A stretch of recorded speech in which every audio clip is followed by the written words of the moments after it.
तो नमस्कार। आज की जो ज्योग्राफी की क्लास है बड़ी महत्वपूर्ण क्लास है। वेगनर को पढ़ने के बाद यदि कोई बच्चा हैरी हेस को नहीं पढ़ता है तो बिल्कुल उसके साथ वही होता है जो वैष्णो देवी घूमने वाले के साथ होता है, को भैरव बाबा नहीं जाता है। ऐसा सुना है कि जो वैष्णो देवी जाते हैं वो लोग, एक और बाबा हैं ऊपर भैरव बाबा, उनका दर्शन किए बिना पूर्ण नहीं होती आस्था, वो जो मांगते हैं लोग। वैसे ही है, केवल वेगनर पढ़ लिया आपने कि वेगनर का महाद्वीपीय सिद्धांत ये है, और उसके बाद यदि आपने हैरी हेस का सागर नितल प्रसरण का सिद्धांत नहीं पढ़ा तो आधा अधूरा रह जाएगा आपका कल्पना संकल्पना, आपकी समझ। सागर नितल की संकल्पना यानी इसको आप ऐसे कहिए, सी फ्लोर स्प्रेडिंग थ्योरी, सागर नितल प्रसरण का सिद्धांत।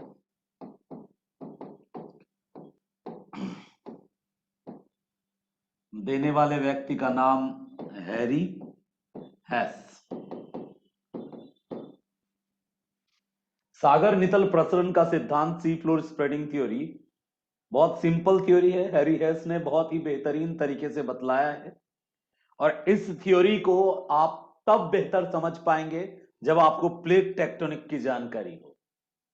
यानी कि कल जो हमने YouTube पे आपको क्लास प्रोवाइड कराई थी वो था प्लेट टेक्टोनिक थ्योरी, और प्लेट टेक्टोनिक थ्योरी में बेसिकली हमने आपको चार बातें बतलाई थी। पहली बात कि प्लेट्स होते क्या हैं, टुकड़े हैं लिथोस्फेयर के, जिन चट्टानों से पृथ्वी का सबसे ऊपरी परत यानी कि भू परपर्टी या क्रस्ट बना है, उन चट्टानों के विशालकाय टुकड़े, हम इमेजिन नहीं कर सकते कितने विशालकाय, विशालकाय टुकड़े, ब्लॉक, उसको कहते हैं प्लेट।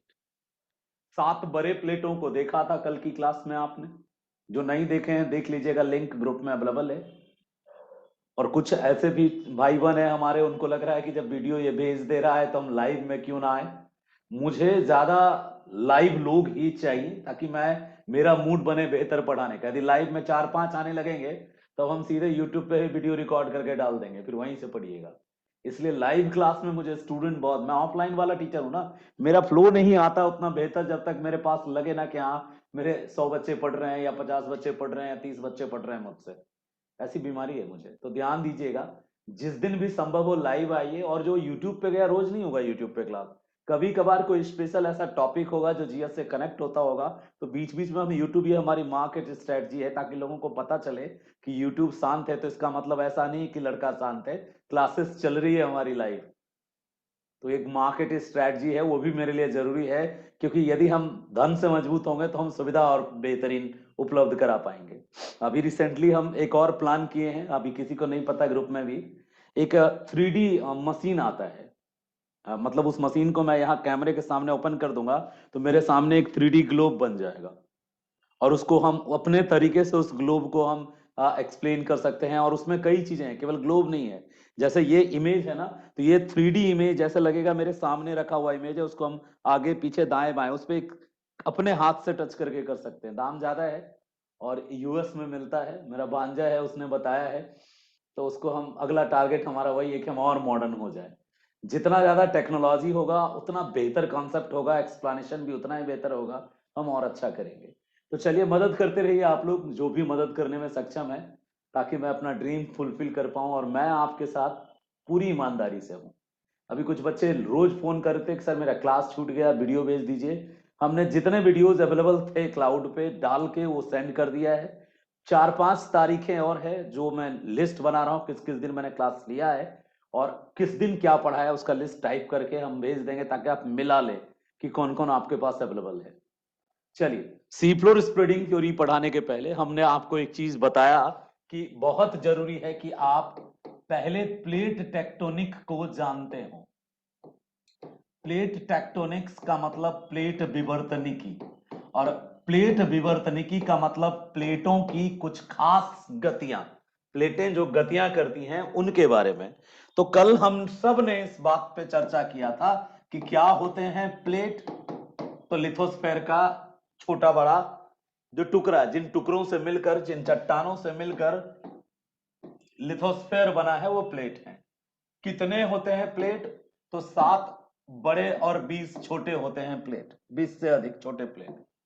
प्लेटों की के प्रकार कितने हैं? तो साइज के आधार पे तो बड़े छोटे हो ही गए, और विशेषता के आधार पर एक महासागरीय प्लेट है और दूसरा जो है कॉन्टिनेंटल प्लेट है, यानी महाद्वीपीय प्लेट है।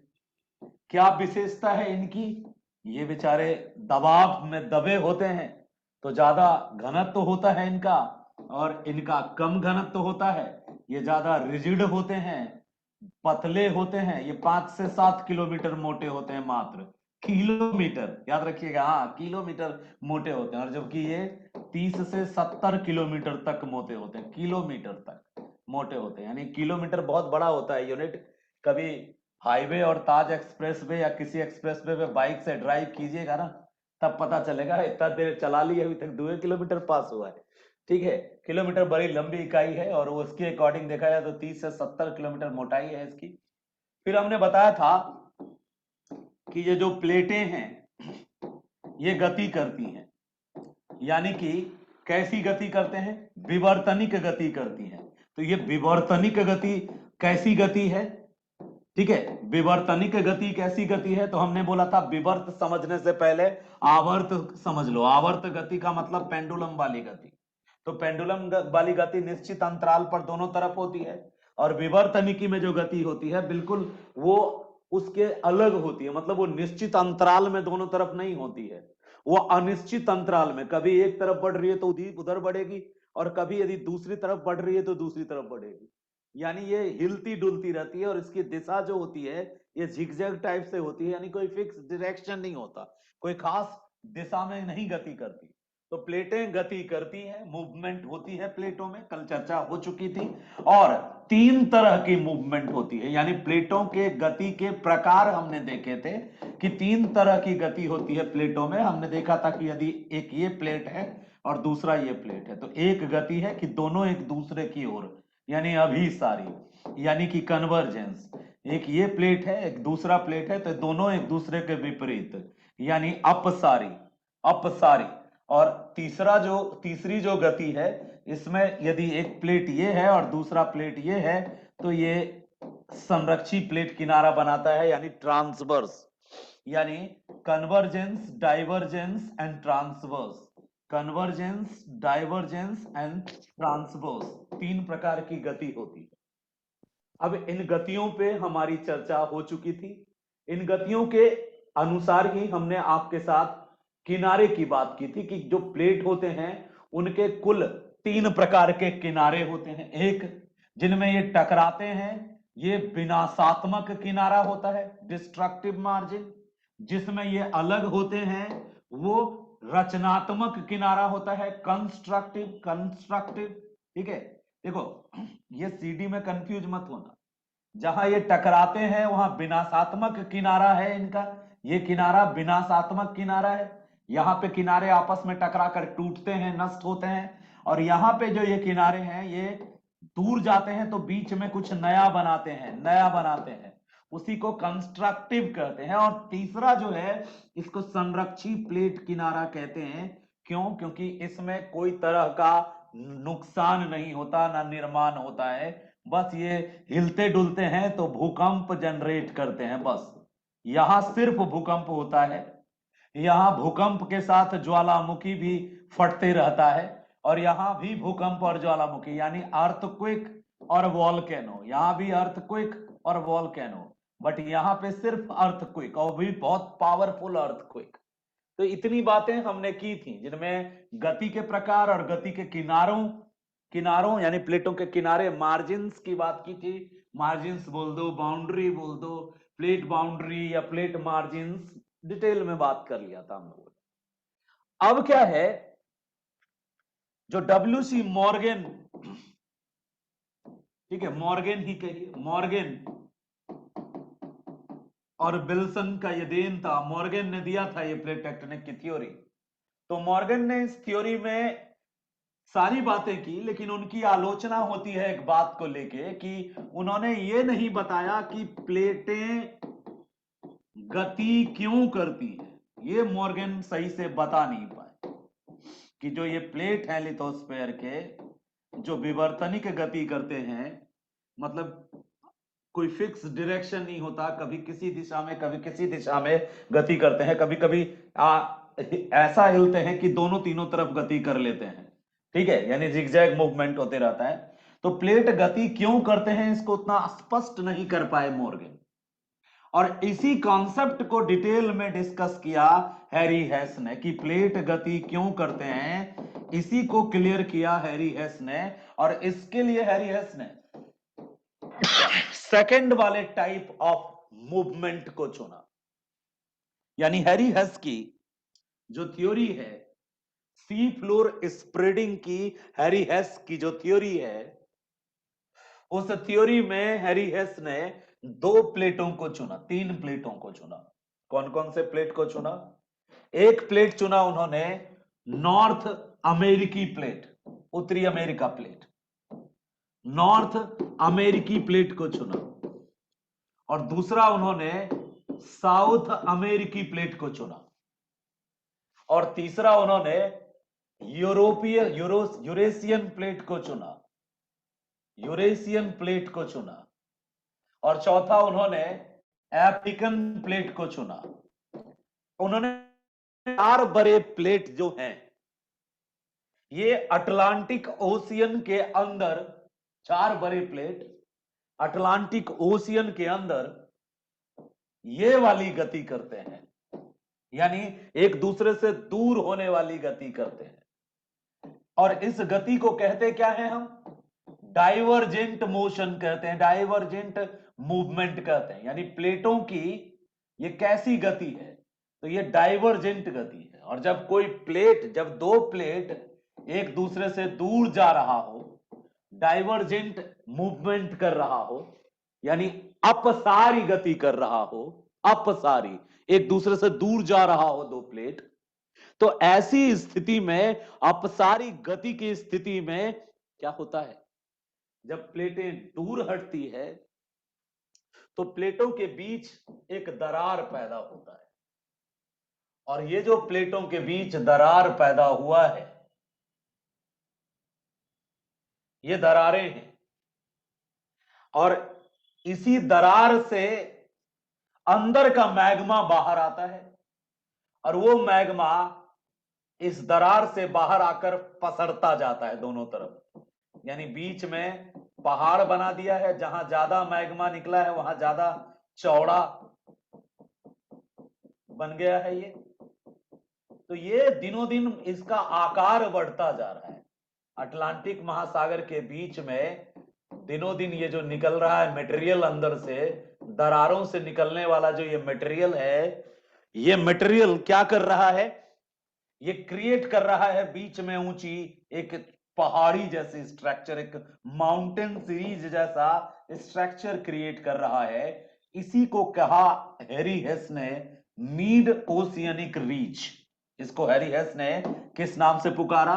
मध्य महासागरीय, मध्य महासागरीय कटक के नाम से इसको पुकारा। हैरी हेस ने इसी को कहा कि देखो ये महासागर है अटलांटिक का, और अटलांटिक महासागर के बीच में ये कटक पैदा हो रहा है। कटक, कटक उस भूखंड को कहते हैं जिसका निर्माण ज्वालामुखी फटने से निकले मैग्मा के ठंडे होकर जमने से बनी पहाड़ी पर्वत श्रेणी जैसी संरचना जो महासागर के अंदर होती है, उससे होता है। तो यह एक तरह से समझो, साधारण देसी भाषा में यदि हम समझें तो देसी भाषा में सीधा सीधी सी बात है कि यहां बेगनर भी एक तरीके से ये हो जा रहा है, बेगनर करेक्ट साबित हो जा रहा है। कैसे? देखो ये वाला पोर्शन में ज्यादा दूर हटा है कौन? ये एक प्लेट यहां तक था और ये प्लेट यहां तक है, और ये प्लेट दूर हटा है, तो इसके बीच के दरार से जो मैग्मा निकला है वो फैल गया है। मैग्मा 2 तरह की होती है, बताया था कभी आपको? नहीं तो अभी बता देते हैं। मैग्मा 2 तरह की होती है। एक को कहते हैं एसिडिक मैग्मा, जो गाढ़ी होती है, बहुत गाढ़ी, समझ रहे हैं ना आप? बहुत गाढ़ी मैग्मा होती है। और एक दूसरी मैग्मा होती है जो क्षारीय होती हैं, बेसिक होती हैं। जो क्षारीय मैग्मा होती हैं वो पतली होती हैं, वो उतनी गाढ़ी नहीं होती, पतली होती। इतनी पतली जैसे आपको कभी सर्दी हुआ हो ना, मैं बिना बताए रह ना पाऊं तो इसीलिए बता ही दे रहा हूं मैटर। कभी यदि आपको सर्दी हुआ हो, और तो दो तरह की सर्दी होती है आपको। कभी ऐसी सर्दी होती है कि नाक का कंट्रोल खत्म हो जाता है आपके, उस जो मैग्मा बनता है नोजी, और वो टपक जाता है अपने आप, और कॉपी पे फैल जाता है या किताब पे एकदम फैल जाता है, पसर जाता है।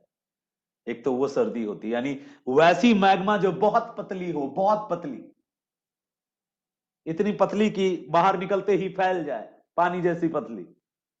ऐसे पानी जैसी कभी नहीं होती है, लेकिन फैलने की कैपेसिटी यदि उस मैग्मा में ज्यादा है, दूर तक फैलने की कैपेसिटी है, तो वो बैसाल्टिक मैग्मा है। वो ज्यादा, उसका तापमान ज्यादा होता है, वो ज्यादा ज्यादा गहराई से आती है वो मैग्मा, और बहुत बहुत ज्यादा पतली होती है। वो क्षारीय मैग्मा होती है, क्षारीय मैग्मा होती है। और दूसरा, कभी ऐसा भी सर्दी हुआ होगा कि नाक से निकल ही नहीं रहा है मटेरियल, पूरा फोर्स लगा के एक नाक दबा के पूरी ताकत से बाहर आया भी, तो जहां गिरा वहीं है। एकदम हैप्पी बर्थडे की तरह केक है, कट नहीं रहा है बिल्कुल। यानी बहुत गाढ़ा, फैलेगा नहीं वो, एकदम एकदम मलबा जैसा मटेरियल। तो वो अम्लीय है। ऐसा ऐसा मैग्मा जो बहुत गाढ़ा हो उसको एसिडिक मैग्मा कहते हैं। अब सवाल ये उठता है कि जो अटलांटिक ओशियंस के बीच में जो मैग्मा निकला है, किस तरह का मैग्मा होगा ये मैग्मा एस्थेनोस्फेयर से निकला है, राइट। और एस्थेनोस्फेयर ज्यादा गहराई में नहीं, समुद्र के नीचे तो मात्र 5-7 किलोमीटर के नीचे, 7 किलोमीटर के बाद शुरू हो जाता है एस्थेनोस्फेयर। 7 से 7 किलोमीटर के नीचे एस्थेनोस्फेयर, उसके बाद लिथोस्फेयर भी होता है। 7 किलोमीटर तो वो होता है कौन, समुद्र का जो क्रस्ट है। उसके बाद लिथोस्फेयर का जो नीचे का हिस्सा है, सीमा, ऊपरी सीमा, ऊपरी सीमा के बाद होता है एस्थेनोस्फेयर। तो यदि एस्थेनोस्फेयर से मैग्मा आया हो तो ज्यादातर वो मैग्मा जो होता है वो एसिडिक मैग्मा होता है। एसिडिक मैग्मा मतलब गाढ़ा मैग्मा होता है। और यदि गाढ़ा मैग्मा निकलेगा यहां पे, तो जहां निकलेगा वहां से थोड़े ही दूर पसरेगा। गाढ़ा है तो क्या है, मैग्मा है तो गीला है, गीला है तो पसरेगा, और पसरेगा तो बीच वाला पार्ट में मोटा बनाएगा और दोनों किनारे में पतला पहाड़ी जैसा बनाएगा। इसी को कहते हैं कटक। यानी कि हैरी हेस का पूरा जो कॉन्सेप्ट है, हैरी हेस महोदय का सागर के बॉटम के फैलने का जो कॉन्सेप्ट है, कि भाई सागर की तली फैल रही है। क्यों फैल रही है सागर की तली? सागर की तली फैल रही है क्योंकि बीच में क्रिएट हो रहा है क्या, कटक। और ये कटक जैसे जैसे फैलता जाएगा, इसको और धक्का देता जाएगा। यानी यूरोप और नॉर्थ अमेरिका के बीच की दूरी क्या होगी, बढ़ेगी। उसी तरह अफ्रीका और साउथ अमेरिका के बीच की दूरी बढ़ेगी। क्यों बढ़ेगी? क्योंकि साउथ अमेरिका और अफ्रीका के बीच में ये कटक बन रहा है। वैसे ही यूरोप और अमेरिका के बीच में ये कटक बन रहा है। महासागर के मिडिल में है, इसलिए मध्य महासागर ये है। और समुद्र में कोई भी यदि समुद्र की तली में पर्वत जैसी संरचना निर्मित होती है, बॉटम ऑफ द ओशियन में यदि कोई इस तरह का हायर लैंड एरियाज क्रिएट होता है, यानी माउंटेन जैसा कुछ क्रिएट होता है, और वो सागर के जल तक के सतह को छू लेता है, यानी ज्यादा ऊंचा होता है, तो कटक कहलाता है। सतह से ऊपर आ गया तो द्वीप कहलाता है। सतह से बहुत ऊपर आ गया तो द्वीप कहलाता है। सतह के बहुत नीचे है तो गुयोट कहलाता है। यदि उसमें चोटी जैसी स्ट्रक्चर है तो कटक है, यदि वो गुंबद जैसा है तो वो गुयोट है। सुनेंगे आप जब अगला, हम जब ओशनोग्राफी पढ़ाएंगे तो हम आपको कटक भी पढ़ाएंगे, गुयोट भी बताएंगे और आइलैंड भी बताएंगे। एक और चीज नोटिस यही कर लें तो हमारा काम आसान होगा कि अटलांटिक महासागर के बॉटम को भी यही समझ लीजिए। देखिए जो आइसलैंड है, आप देखते जाइए, ये है आइसलैंड नाम का एक स्वतंत्र देश।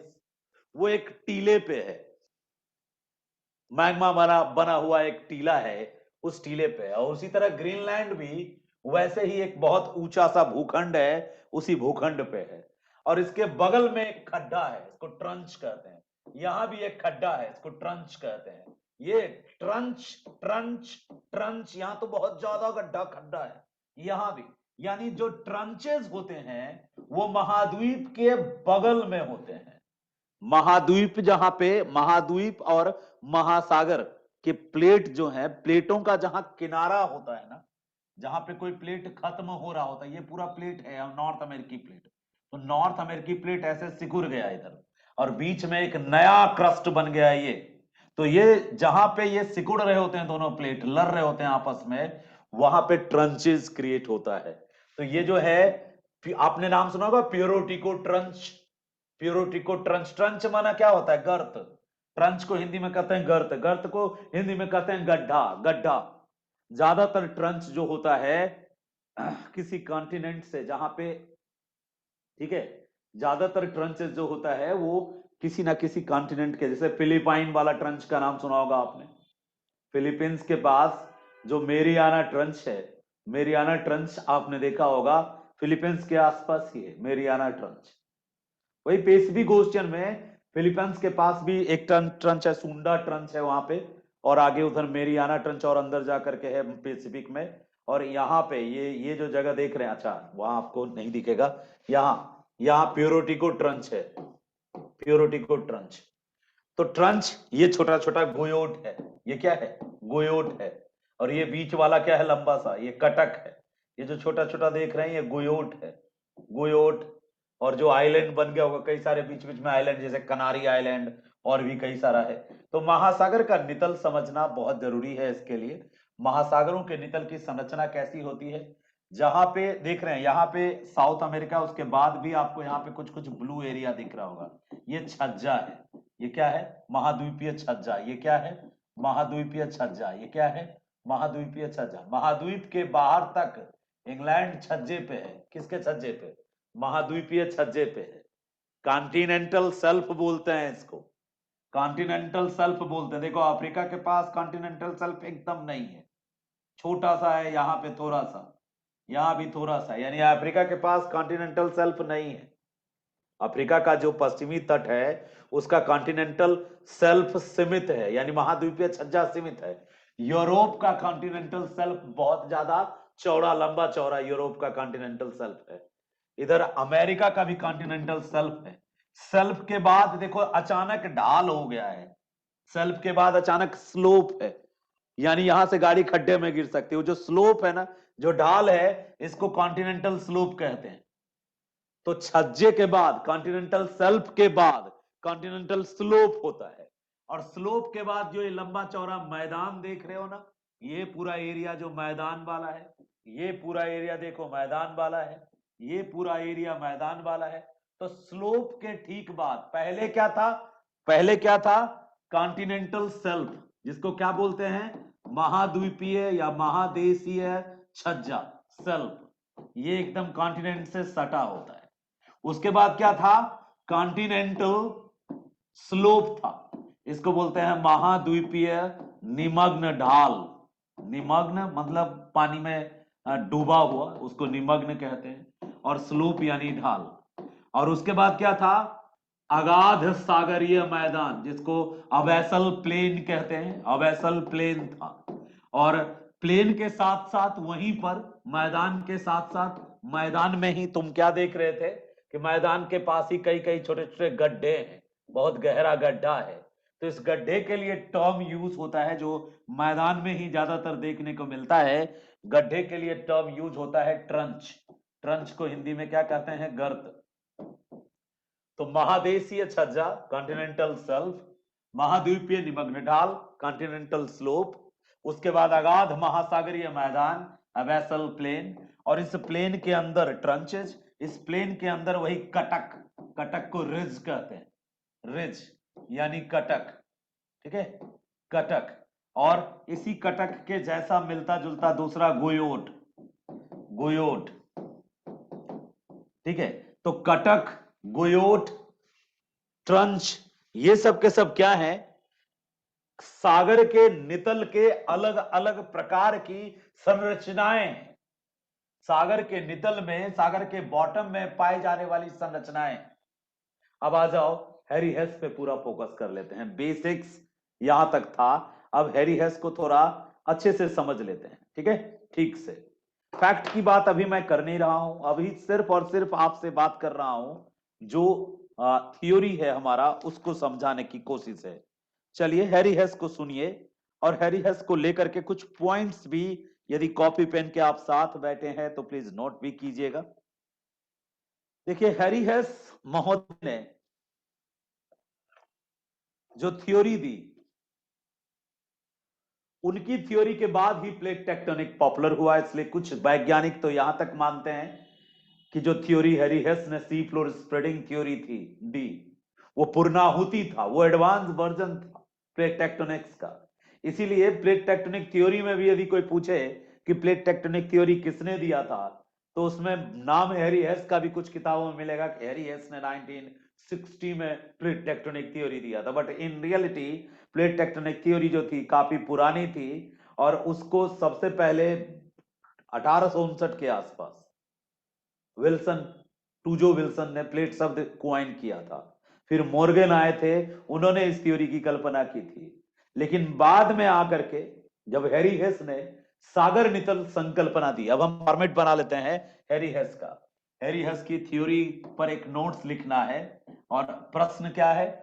प्रश्न है explain C floor spreading theory of Harry हेस। Question है सागर, हैरी हेस के सागर नितल प्रसरण सिद्धांत की व्याख्या करें। या क्वेश्चन ऐसे ही आएगा, एग्जाम में पूछता है ये क्वेश्चन, तो लिख डालिए क्वेश्चन, क्वेश्चन लिख डालिए सागर, हैरी हेस के सागर नितल प्रसरण के सिद्धांत की व्याख्या करें। ये आपका अगला क्वेश्चन है, लिख के भेज दीजिएगा। अभी इस क्लास को हम जल्दी फिनिश करेंगे, ठीक है, उसके बाद हम आपके प्रश्न को ही, या फिर एक स्पेशल क्लास रख लेते हैं उसके लिए अलग से, संडे को क्लास रख लेते हैं। इस संडे को आंसर राइटिंग की एक स्पेशल क्लास होगी जियो ऑप्शनल की। इसमें संडे तक में जितने आंसर्स आप भेजेंगे ना, आपके आंसर्स को इस स्क्रीन पे मैं ओपन करूंगा। और कोई हेजिटेशन की बात नहीं है कि नहीं सर मेरा आंसर मत दिखाना, छोटे बच्चों की तरह कोई यहाँ पे ड्रामाबाजी नहीं, ठीक है। हम सब के आंसर्स को ओपन करेंगे, लगभग सबके, जितने आंसर्स मेरे पास हैं। 1 घंटा का समय है, 60 मिनट, 2-2 मिनट सबका करेंगे। 30 क्वेश्चन से ज्यादा आया नहीं, अभी तक तो मात्र 12-13 ही क्वेश्चन आए हैं, तो 5-5 मिनट देंगे तो भी 1 घंटा में 12 क्वेश्चन सलट जाएगा। तो उसे 5 मिनट में आपके पूरे आंसर का पोस्टमार्टम सबके सामने करना चाहूंगा। आप घबराइए मत, हम क्रिटिसाइज नहीं करेंगे आपको, कंस्ट्रक्टिव क्रिटिसिज्म मतलब रचनात्मक आलोचना करेंगे। आपके उत्तर में जो अच्छी बातें होंगी उसकी बड़ाई करेंगे, और जो जहां जहां कमी होगी आपको सलाह देंगे। लेकिन फिर भी यदि जो बहुत साई हैं वो हमें मैसेज कर दीजिएगा कि नहीं सर बेइज्जती हो जाएगा, हमारा मत करिएगा। नहीं, कुछ लोग यदि ऐसे होंगे तो उनका आंसर हम बिल्कुल ये नहीं करेंगे, ठीक है। अच्छा, संडे को एसआई का एग्जाम है, तो कोई बात नहीं, हम दूसरे दिन रख लेंगे, दिन में किसी दिन में रख लेंगे। ऑल द बेस्ट जो लोग एसआई का एग्जाम दे रहे हैं, इसी संडे को है, तो ऑल द बेस्ट, बढ़िया से लिखिएगा। एसआई के एग्जाम के लिए आपको शुभकामना है मेरी ओर से। और ध्यान रखिए, ज्यादा इजी क्वेश्चन, मतलब ज्यादा टफ क्वेश्चन नहीं रहेगा, इजी क्वेश्चन ही रहेगा। दिमाग शांत रख के जरूर बनाइएगा, और अच्छा जाएगा आपका एग्जाम, ठीक है। चलिए आगे देखते हैं। अगले पॉइंट पे हम बता रहे थे कि एक फॉर्मेट बता रहा हूं, इसमें भी हैरी हेस में ऊपर लिख दिया है प्रश्न, फॉर्मेट आपको बताता जा रहा हूं। सबसे पहले आपका जो फर्स्ट 3-4-5 लाइन का होगा, ये इंट्रो होगा। इंट्रो लिखना नहीं है, सीधे शुरू हो जाना है। ये नहीं कि INTRO डालना है, या पर ई की मात्रा चाया लिखना है, कुछ नहीं, शुरू हो जाना है। उसमें अंडरस्टूड है, अंदर समझा हुआ है एग्जामिनर को कि आप परिचय लिख रहे हैं, शुरुआत। तो उसमें क्या लिखेंगे आप सबसे पहले परिचय देंगे कि सागर नितल प्रसरण की संकल्पना 1960 में, 1960 में हैरी हेस महोदय ने दी। हैरी हेस महोदय ने यह संकल्पना दी थी। नाम क्या हो गया? हैरी और हेस। तो हैरी हेस महोदय ने 1960 में सी floor spreading theory, sea floor spreading theory Harry हेस महोदय ने दी थी। कौन थे हैरी हेस, यह जानना बहुत जरूरी है। हैरी हेस एक भूवैज्ञानिक थे, ज्योग्राफर थे, भूवैज्ञानिक थे, जियोलॉजिस्ट कह सकते हैं। Harry हेस was one of the popular Jio scientist और यू कैन से जियोलॉजिस्ट, भूवैज्ञानिक थे। और कहां के थे? यूएस के थे। यूएस में कहां के थे? तो यूएस में एक यूनिवर्सिटी है, प्रिंसटन यूनिवर्सिटी, याद रखिएगा, प्रिंसटन, अमेरिका में, नॉर्थ अमेरिका में, यूएसए में प्रिंसटन नाम की एक यूनिवर्सिटी है। वहां पे प्रोफेसर थे हैरी हेस, ज्योग्राफी के, और जियोलॉजी पढ़ाते थे, भूवैज्ञानिक जियो साइंटिस्ट थे, जियोलॉजी के प्रोफेसर थे, और जियोफिजिक्स के भी प्रोफेसर थे। यानी जियोफिजिक्स और जियोलॉजी दोनों का उनको गहरा ज्ञान था, डेप्थ में नॉलेज था उनको, जियोफिजिक्स का भी नॉलेज था और जियोलॉजी का भी नॉलेज था। तो ये इंट्रो में ही आपको पुट कर देना है कि हु वाज हैरी हेस, और इंट्रो में स्टार्ट करना है कि जो सागर नितल प्रसरण की संकल्पना है, सी फ्लोर स्प्रेडिंग थ्योरी जो है, ये थ्योरी दी किसने? हैरी हेस ने। Who was Harry हेस? Harry हेस was a Jio scientist and he was a geologist also, and he was professor of Princeton University, USA। एक और महत्वपूर्ण बात है, उन्होंने क्या क्या काम किया था जिसके कारण उनको ये आइडिया आया और ये थ्योरी। हमने बोला ना, सबसे पहले आप क्या लिखते हैं? इंट्रो देते हैं उस साइंटिस्ट का जिसने थ्योरी दी है, और उसके बाद ये भी लिखते हैं सेकंड पैरा में कि उनको ये आइडिया कहां से आया, वो किन से इंस्पायर्ड थे, या कौन सा ऐसा घटना था जिनके बाद उन्होंने ये थ्योरी दी। यदि ये लिख पाए, पॉसिबल हो तो जरूर लिखें, तो इससे एग्जामिनर को एक मैसेज जाता है कि आप फ्लो में लिख रहे हैं और सिस्टमैटिकली चीजों को बता रहे हैं। पहले जिसने थ्योरी दी उनका परिचय करा दिया आपने, फिर थ्योरी के बाद वो थ्योरी कहां से आई उनके दिमाग में। एक छोटी स्टोरी है, ध्यान दीजिएगा। हुआ ये था कि 1952 में, 1952 में इनके मित्र थे, उनका नाम था मैसन। मैसन मैसन इनके जियोफिजिक्स के एक प्रोफेसर थे, उनके मित्र थे। उन्होंने पैसिफिक ओशियन में एक प्रोजेक्ट पे काम किया।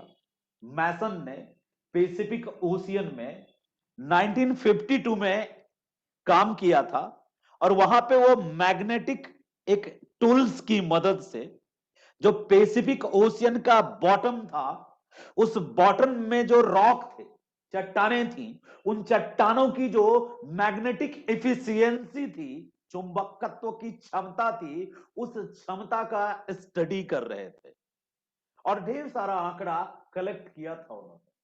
ठीक है, अब क्या है, जो नई चट्टानें होती हैं, उन जो चट्टानें अधिक गहराई से आई हुई मैग्मा से बनी होंगी, उन चट्टानों में आयरन ओर की मात्रा और निकल की मात्रा ज्यादा होगी, और उसकी मैग्नेटिक एफिशिएंसी ज्यादा होगी। और जो चट्टानें पुरानी हैं, अपरदित हो गए बनी है, या सेडिमेंट से बनी है, अवसादों से बनी है, और उसमें यदि आयरन की क्वांटिटी कम है या मैग्नेटिक जो भी पदार्थ है उनकी क्वांटिटी कम है, तो उनकी मैग्नेटिक एफिशिएंसी कम होगी, चुंबकत्व की क्षमता कम होगी। तो इन्होंने क्या किया था, मैसन जो इनके मित्र थे, मैसन ने कुछ आंकड़े जुटाए थे प्रशांत महासागर की तली के चट्टानों के चुंबकत्व की, और इस आधार पे सबसे पहले मैसन महोदय ने ही उत्तरी अमेरिका के पश्चिमी तट पर, पश्चिमी तट का मतलब समझ रहे हैं, उत्तरी अमेरिका का पश्चिमी तट यानी प्रशांत महासागर की तरफ, प्रशांत महासागर की तरफ मैसन ने मैक्सिको से लेके कोलंबिया के बीच में तट के आसपास जो भी चट्टानें थी, उन चट्टानों का मैग्नेटिक डाटा कलेक्ट करके उस पर एक डायग्राम बनाया, और उसी डायग्राम ने प्रेरित किया हैरी हेस को अपने इस सी फ्लोर स्प्रेडिंग थ्योरी को देने के लिए। यानी कि सी फ्लोर स्प्रेडिंग थ्योरी जो दी इन्होंने, किन्होंने दी sea floor spreading theory? Sea floor spreading theory दी हैरी हेस ने। तो हैरी हेस किससे इंस्पायर्ड थे सी फ्लोर स्प्रेडिंग थ्योरी में? Harry Hess sea floor spreading theory जो दिए वो मैसन से इंस्पायर्ड थे। याद रखिएगा, हैरी हेस किससे इंस्पायर्ड थे? मैसन से इंस्पायर्ड थे। और कौन थे मैसन? उनके मित्र थे मैसन। मैसन उनके मित्र थे, वो भी प्रोफेसर थे, जियोफिजिक्स के प्रोफेसर थे, और वो मैग्नेटिज्म पे रिसर्च कर रहे थे, चट्टानों की चुंबकत्व की क्षमता पर रिसर्च कर रहे थे। किस कंक्लूजन पे पहुंचे थे मैसन? मैसन इस कंक्लूजन पे पहुंचे थे कि भाई बड़ी तेजी से मैक्सिको और कोलंबिया के बीच में बड़ी तेजी से नए चट्टानों का निर्माण हो रहा है जिनकी मैग्नेटिक इफिशियंसी ज्यादा है। और उसको ये समझ में नहीं आ रहा था कि ऐसा क्यों हो रहा है। तो जब आप कुछ आंकड़े कलेक्ट करते हैं और आपको समझ में नहीं आता है कि ऐसा क्यों हो रहा है, तो आप अपने फ्रेंड से डिस्कस करते हैं, आप अपने गाइड से डिस्कस करते हैं। तो हैरी हेस से डिस्कस किया। हैरी हेस ने जब उन आंकड़ों की स्टडी की तो हैरी हेस के दिमाग में यह आया कि यानी कि सागर का जो बॉटम है वो फैल रहा है, सागर का जो नितल है, सागर का जो बॉटम है, ओशियन बॉटम इज स्प्रेडिंग। तब हैरी हेस ने उस पर साक्ष्य प्रमाण जुटाना शुरू किया कि वाई ओशियन बॉटम जो है वो क्यों स्प्रेड कर रहा है, क्यों फैल रहा है। ये इस पर काम किया। फिर किसने? हैरी हेस ने। तो हैरी हेस ने जब मैसन के आंकड़ों की स्टडी की, हैरी हेस ने जब मैसन के आंकड़ों की स्टडी की, तो फिर उसी आंकड़ों के आधार पर हैरी हेस के दिमाग में यह आइडिया आया कि भाई सागर का नितल फैल रहा है। फिर हैरी हेस ने सबूत जुटाना शुरू किया और भी स्टडी करना शुरू किया हैरी हेस ने।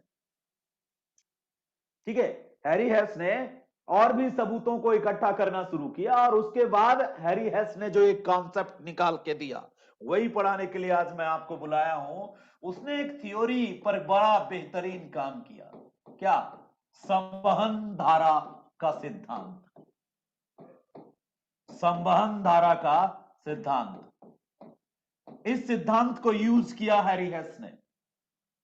Theory of convection current, theory of convection current पे काम किया। क्या है ये थ्योरी ऑफ कन्वेक्शन करंट? क्या है? हम एकदम जीरो से बता रहे हैं आपको, ध्यान देना।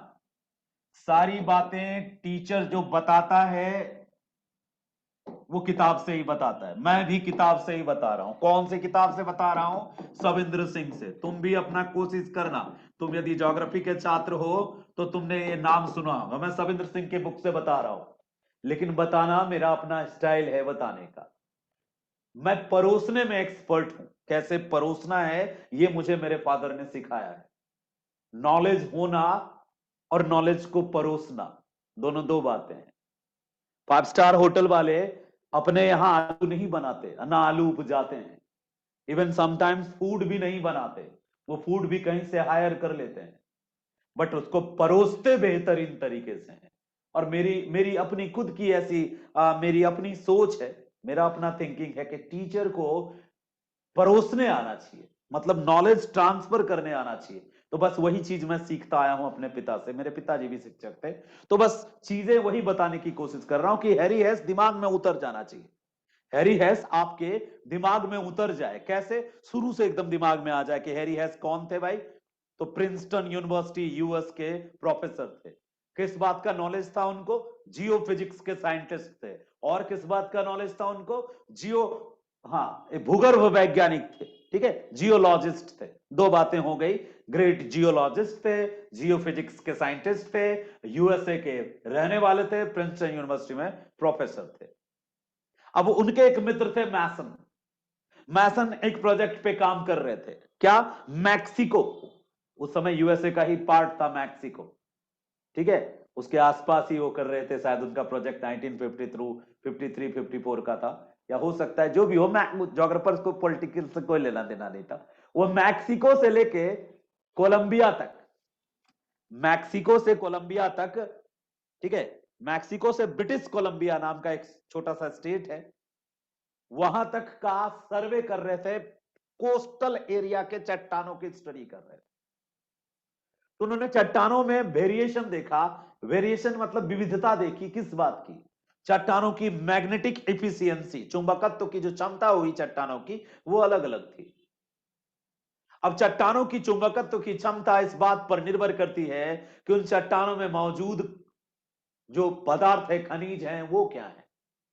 तो वो इस निष्कर्ष पर पहुंचे कि इनमें से कई चट्टानें हाल फिलहाल में निर्मित हुई हैं। ये विशालकाय चट्टानें हाल फिलहाल में निर्मित हुई हैं, इनकी मैग्नेटिक इफिशियंसी ज्यादा है और इसमें आयरन ओर ज्यादा है, निकल ज्यादा है, यानी गहराई से आया हुआ मैग्मा है इसमें, यानी कि ये लोअर मेंटल से आया है या फिर ये अपर मेंटल के निचले हिस्से से आया है, जिसमें सिलिकॉन भी ज्यादा है, मैग्नीशियम भी ज्यादा है। और कुछ जगहों पर यह मैग्मा नीचे यानी कोर से, आउटर कोर से आया हुआ है, तभी तो इसकी मैग्नेटिक एफिशिएंसी ज्यादा है। देखो, पृथ्वी के अंदर जो इनर कोर है ना और आउटर कोर है, वो मैग्नेट है, और मैग्नेट के पास जो जितना रहेगा उसमें भी क्या आ जाएगा, मैग्नेटिक कैपेसिटी आ जाती है। कुछ समय तक यदि मैग्नेट के साथ घसा जाए लोहे को, तो लोहा भी कुछ समय के लिए मैग्नेट हो जाता है। तो मैग्नेटिक एफिशिएंसी उस रॉक की ज्यादा होगी जो अर्थ के इंटरनल पार्ट से अभी हाल फिलहाल में आया है। बाद में इरोजन के फलस्वरूप जब उसमें जो क्वांटिटी, जो मिनरल्स की जो रेशियो है वो बदलती है, तो उनकी मैग्नेटिक एफिशिएंसी भी चेंज होती है। तो मैसन के इस आंकड़ों से प्रभावित हुए कौन, हैरी हेस। और हैरी हेस ने एक संकल्पना, एक हाइपोथेसिस बनाई, क्या कि हो न हो ओशियन का बॉटम फैल रहा है। और हैरी हेस ने ओशियन के बॉटम को फैलने वाली घटना को दो चीजों से जोड़ा। एक संवहन धारा के सिद्धांत से जोड़ा और दूसरा प्लेट टेक्टोनिक की थ्योरी से जोड़ा। ठीक है, प्लेट टेक्टोनिक की थ्योरी से जोड़ा। इसीलिए हैरी हेस को ही वास्तविक रूप में प्लेट टेक्टोनिक थ्योरी का वास्तविक जनक माना जाता है, क्योंकि इनसे पहले जो लोग थे उन्होंने अधूरा इंफॉर्मेशन दिया था प्लेट टेक्टोनिक्स के बारे में। 1960 के पहले जो भी कॉन्सेप्ट आया था वो अधूरा था। कैसे अधूरा था भाई, उन लोगों ने ये नहीं बतलाया था, शायद मैंने लिखा था कहीं फिर मिटा दिया, उन लोगों ने ये नहीं बतलाया था, ये वाला पॉइंट, कि प्लेट गति क्यों करते हैं। सिर्फ उन्होंने बता दिया कि प्लेट होते हैं, दो प्रकार के होते हैं, कुछ बड़े हैं कुछ छोटे हैं, ये इनके किनारे होते हैं और प्लेट गतियां करते हैं। हैरी हेस ने इसी को आगे बढ़ाया और वो ये बता दिया कि प्लेट गति क्यों करते हैं। इसलिए कुछ भूगोलवेत्ता ये भी आज भी मानते हैं कि जब तक ये सिद्धांत को जब पूरा उसने किया तो उसी को माना जाएगा कि वही थ्योरी का क्या था, जनक था। तो प्लेट टेक्टोनिक में हमने पढ़ा था कि प्लेटें तीन तरह की गतियां करती हैं। हैरी हेस महोदय ने उनमें से एक गति को अपने सिद्धांत का आधार बनाया और वो गति थी डाइवर्जेंट मोशन, अपसारी गति।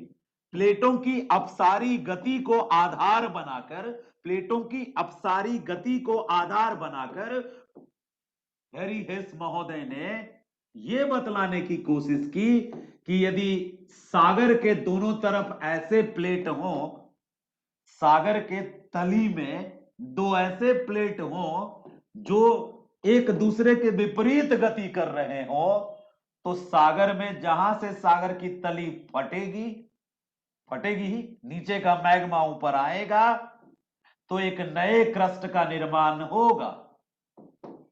और ये जो नए क्रस्ट का निर्माण होगा, इससे ये प्लेटें उधर खिसकेगी, ये प्लेटें उधर खिसकेगी। बीच में जैसे होता है ना, जैसे हम लकड़ी चीरने के लिए, लकड़ी को फाड़ने के लिए छेनी यूज करते हैं, और वो छेनी जितना अंदर जाते जाता है, सिजल जितना अंदर जाते जाता है, वो लकड़ियों के बीच का डिस्टेंस उतना बढ़ते जाता है, और लकड़ी के बीच जो वो जो दरार था, यानी कि ओशियन बॉटम बन रहा है, ओशियन बॉटम फैलता है। वो दरार पहले जो लकड़ी में शुरुआत में आप छेनी डाले थे तो बहुत पतला दरार था, लेकिन ज्यों-ज्यों आप छेनी को अंदर घुसाते गए वो दरार और बड़ा होता गया। तो सेम वही बात है सी फ्लोर स्प्रेडिंग में, ये जो मध्य में जो दरार बड़ा होता जा रहा है, किसके कारण, मध्य महासागरीय कटकों के निर्माण के कारण जो बीच में ये एरिया बड़ा होता जा रहा है, तो इससे इस महासागर की जो तली की जो चौड़ाई है, ये जो चौड़ाई है, ये भी क्या होते जा रही है,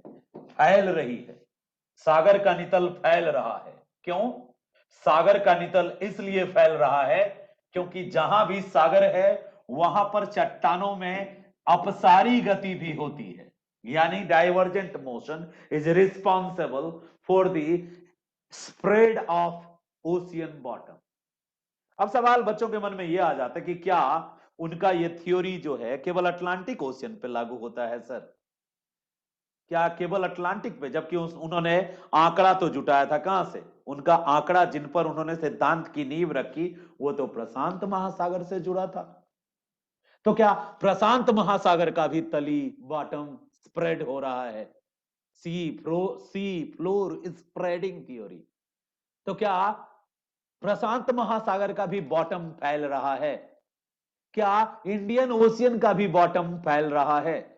क्या अटलांटिक ओशियन का बॉटम? तो अटलांटिक ओशियन का बॉटम फैल रहा है, ये तो करेक्ट है। इंडियन ओशियन का बॉटम फैल रहा है, ये भी करेक्ट है। पैसिफिक ओशियन का बॉटम फैल रहा है, ये भी करेक्ट है। तो सवाल उठता है सब फैलेगा ही तो कोई तो होगा जो सिकुड़ रहा होगा, क्योंकि जगह तो लिमिटेड है ना। अरे भैया, पृथ्वी का वो जो पूरा का पूरा ऊपर का जो परिधि है, ऊपर का जो एरिया है, सरफेस है, पृष्ठ सरफेस, वही जो अपर एरिया है, वो तो लिमिटेड है। फिर सब फैल रहा है तो कोई कौन सिकुड़ रहा है?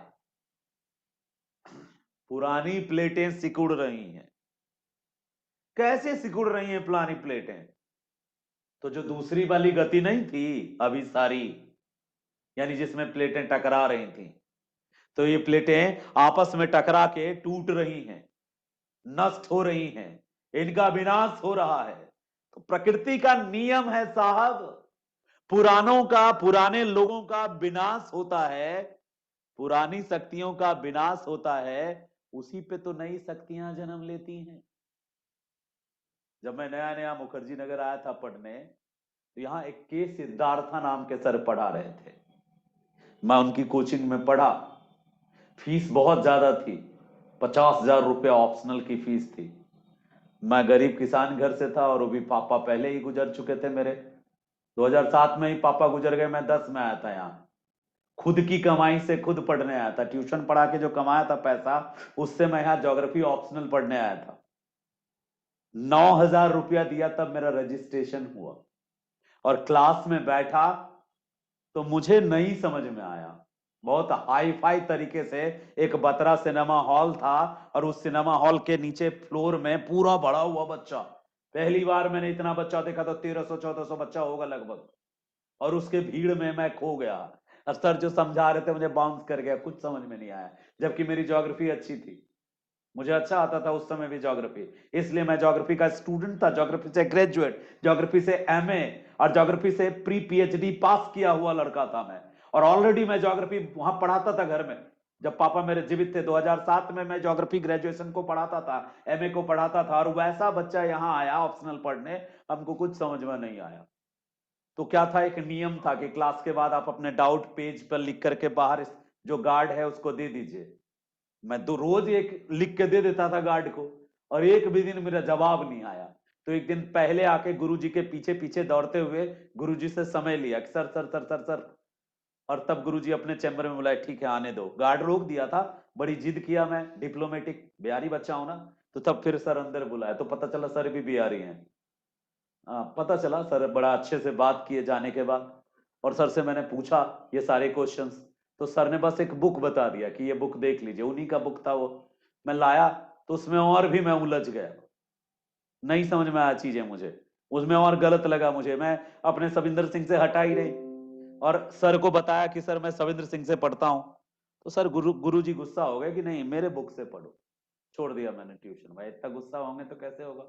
मैंने बोला मेरा 9,000 लौटा दिया जाए, तो डांट डपट दिया गया, और रसीद के नीचे मैंने देखा नहीं था, बड़े पतले अक्षरों में लिखा था नॉट रिफंडेबल। थाना में गया मैं कि मेरा पैसा लौटा दी, मुखर्जी नगर थाना में, तो थाना वाला भी डांट के भगा दिया, इसमें पढ़ा नहीं है, पढ़े लिखे आईएएस बनने आया, नीचे लिखा नहीं है नॉट रिफंडेबल। तो फिर किसी ने बताया कि एक माजिद हुसैन साहब पढ़ाते हैं, उनके कोचिंग में जाओ। फिर वहां गया मैं, लेकिन वो इंग्लिश में पढ़ाते थे, मैं हिंदी मीडियम का था, तो वहां पे मुझे 2 दिन फ्री में पढ़ाया गुरुजी ने। फिर वहां से भी चला आया। फिर पता चला कि एक आलोक रंजन नाम के सर हैं, उनका नाम ही आलोक रंजन था, और उस समय भी वो युवा थे, नया नया पढ़ाना शुरू किया था उन्होंने। जुम्मा जुम्मा 4 दिन हुआ था उनका, उस समय बिगनिंग था, तो भीड़ कम था। वहां गया मैं, 2-3 दिन वहां भी पढ़ा, लेकिन वहां पे भी मुझे सेटिस्फेक्शन नहीं हुआ कि 3 घंटे की क्लास हुई और 3 घंटे में मजाक बहुत हुआ लेकिन पढ़ाई कुछ नहीं हुआ। और मैं गरीब घर से आया हुआ बच्चा, मैं सोच रहा था कि पैसा ऐसी जगह दूंगा इस बार जहां मुझे समझ में आएगी चीजें। फिर कोई बताया ध्येय नाम का एक कोचिंग चलता है। मैं ये 2009-10 की छोटी सी कहानी सुना रहा हूं आपको। हर जगह मैंने देखा कि लिखवाया बहुत ज्यादा था और लिखवा लिखवा के पोथी तैयार कर देते थे, कोई समझाने पे जोर नहीं दिया। और कहीं पे कोई क्वेश्चन पूछने के बाद क्या होता था, सिर्फ डांट मिलती थी और सीधा समानज्ञ बनो, विशेषज्ञ मत बनो, इस तरह की बातें। फिर एक और टीचर के पास गया ध्येय में पढ़ने, कुमार गौरव नाम के एक सर। तो वो सर थोड़े ईमानदार निकले, उन्होंने साफ कहा कि आलोक, पढ़ना खुद से ही होता है भाई, टीचर्स सिर्फ तुम्हारे डाउट्स क्लियर करते हैं। मुझे बड़ा अच्छा लगा कि अब मिल गया, लगता है भगवान मिल गया, अब ये आदमी पार घाट लगाएगा। लेकिन बाद में सर खुद ही जो है समस्या में ग्रसित हो गए। जिस कोचिंग में सर पढ़ा रहे थे उस कोचिंग वाले ने सर को निकाल दिया, यानी ध्येय वाले से झगड़ा हो गया और सर निकल गए, अलग कोचिंग खोले। वहां भी गया मैं, लेकिन वहां पे भी अब्सेंट अब्सेंट। तब फिर अपने टांगों का भरोसा किया और खुद अपने मेहनत से मैंने 2 बारी ज्योग्राफी फिनिश करके मुख्य परीक्षा लिखा यूपीएससी का, फिर बीपीएससी का भी मुख्य परीक्षा लिखा। तो हिंदी माध्यम से लिखने के बाद फिर जब नहीं हो पा रहा था मुख्य परीक्षा क्लियर, तो फिर इंग्लिश में प्रिपेयर करने की कोशिश की और इंग्लिश में प्रिपेयर किया तो फिर पीटी में प्रॉब्लम हो गई। फिर नेट जेआरएफ निकल गया तो मैं डीयू की तरफ मुड़ गया। तो ये एक छोटी सी स्टोरी बताने के पीछे बस एक थोड़ा सा आपकी काउंसलिंग करने की इच्छा है कि ये आप ध्यान से चीजों को समझने पे जोर देना। लिखने और लिखा लिखा है मैटर, मैं शुरू से इसका विरोधी हूं।